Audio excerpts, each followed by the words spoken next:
Hello बच्चों, let's see our question first that says evaluate the following I to the power 19 plus 1 divided by iota to the power 25 का whole square. सो देखो इस question का की concept देखते हैं पहले। The key concept for this question is कि जो हमारा आयोटा होता है, आयोटा दी पावर 4 कितना होता है हमारा 1 एंड आयोटा स्क्वायर की वैल्यू कितनी होती है माइनस। सो अब देखो our question is iota the power 19 plus 1 divided by iota the whole power 25 and इसकी होल पावर 2। हमें इसकी वैल्यू फाइंड करनी है। 19 को अगर मैं 4 में डिवाइड कर 19 को अगर मैं 4 के मल्टीपल्स में ब्रेक करूं तो 19 को मैं लिख सकती हूँ 4 4 जो 16 एंड 16 प्लस 3 इज 9।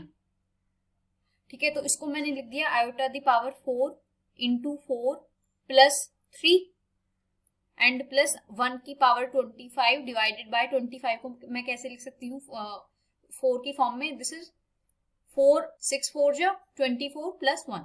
सो इसको मैंने लिख दिया iota the power 4 into 6 plus 1 and इसके होल स्क्वायर। तो देखो इसको क्या हम अब क्या लिख सकते हैं, इसको हम लिख सकते हैं iota the power 4 whole power 4 into iota की पावर 3 प्लस 1 की power 25 is 25 iota the power 4 whole power 6 into iota and whole square, ये लिख सकते हैं हम।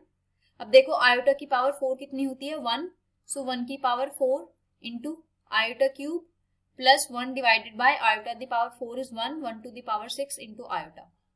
सो ये हम लिख सकते हैं होल स्क्वायर। सो इसकी वैल्यू कितनी हो जाएगी, this is iota cube plus 1 divided by iota बचा, इसका होल स्क्वायर ये बचा हमारा। अब देखो हम देखो हम इसका एलसीएम लेंगे तो ये आ जाएगा आयोटा की power 4 plus 1 divided by iota का होल स्क्वायर। अब इसको हम लिख सकते हैं आयोटा की पावर 4 कितनी होती है, आयोटा की पावर 4 इज 1, तो ये जाएगा 1 प्लस 1 डिवाइडेड बाय आयोटा का whole square which is equal to 1 plus 1 is 2 and 2 का whole square is 4 divided by iota square. And iota square की वैल्यू कितनी होती है -1, तो इसकी वैल्यू कितनी आ गई -4। And this is our final answer for our question. Hope you understood it well. Best of luck, thank you.